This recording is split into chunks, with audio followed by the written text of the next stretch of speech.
Video ini hanya untuk mereka yang punya logika. Bagi yang tidak punya logika, skip aja.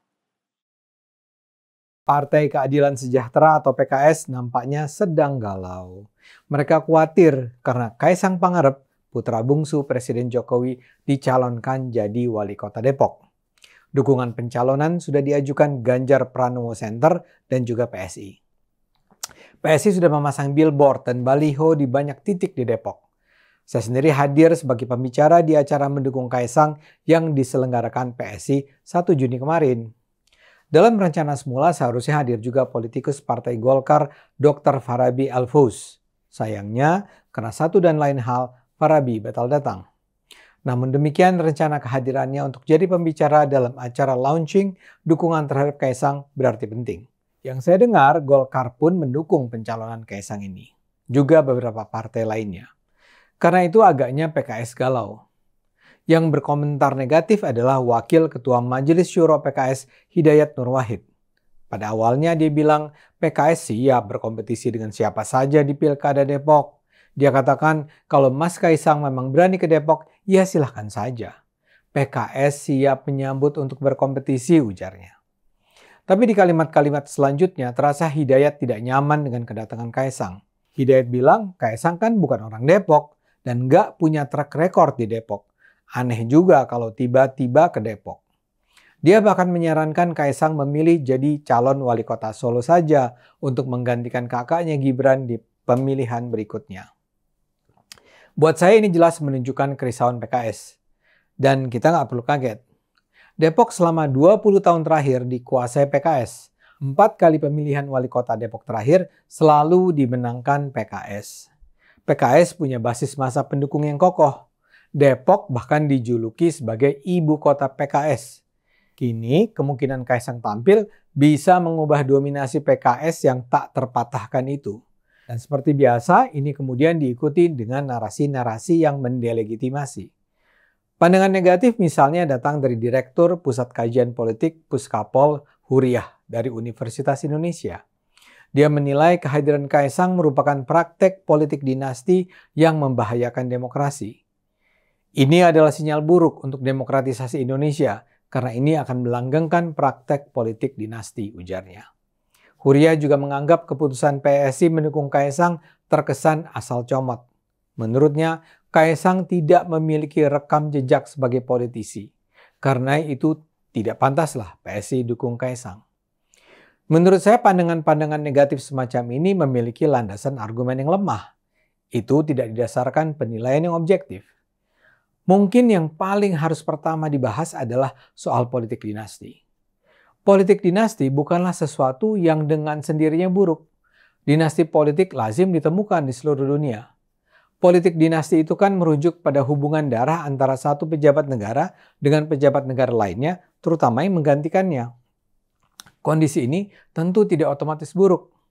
Dia menjadi buruk ketika si pejabat menggunakan kekuasaan yang dimilikinya untuk mempengaruhi proses terpilihnya keluarganya itu dengan cara yang curang, licik, tidak adil.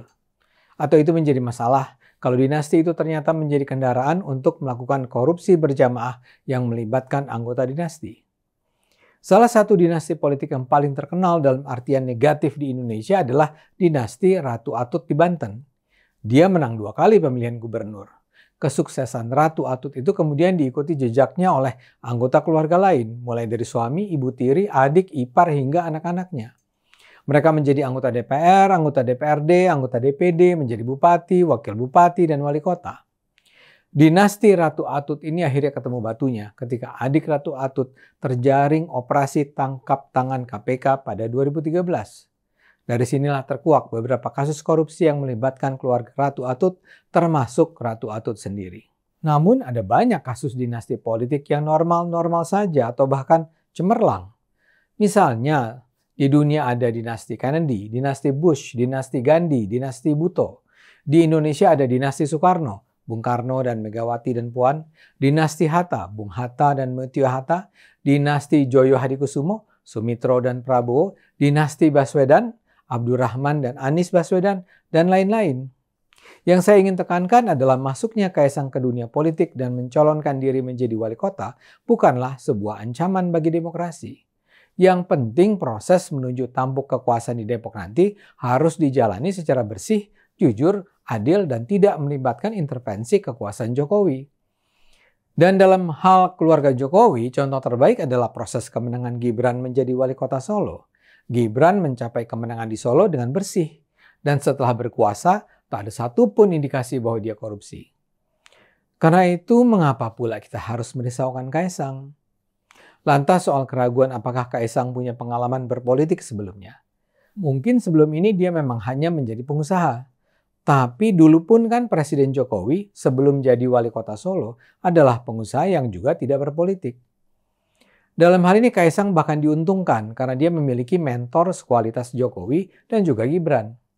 Kaisang sudah mendapat pendidikan informal tentang bagaimana seharusnya menjadi pejabat publik dengan menyaksikan langsung kinerja sang ayah dan sang kakak. Soal Kaisang bukan anak Depok juga dengan mudah dipatahkan. Dulu pun ketika Jokowi maju dan menang menjadi gubernur DKI, dia bukan anak Jakarta. Jadi latar belakang daerah sama sekali nggak relevan. Buat saya, kritik-kritik terhadap majunya Kaisang tidak valid. Kritik-kritik itu cuma dibuat-buat terutama untuk membuat Kaisang nampak sebagai bukan tokoh yang diperlukan Depok. Padahal dalam pandangan saya, Kaisang justru sangat dibutuhkan Depok. Kejayaan PKS di Depok harus dihentikan bukan karena kita tidak suka pada PKS, melainkan karena dalam 20 tahun di bawah kepemimpinan PKS, Depok menjadi kota terbelakang. Banyak pihak menyebut bahwa Depok adalah kota yang semrawut dan tidak dimanage dengan cara semestinya.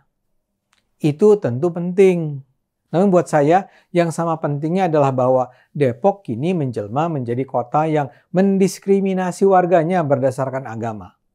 Selama 3 tahun berturut-turut, Depok dinobatkan oleh Star Institute sebagai kota dengan tingkat toleransi paling rendah di Indonesia. Tahun ini paling rendah.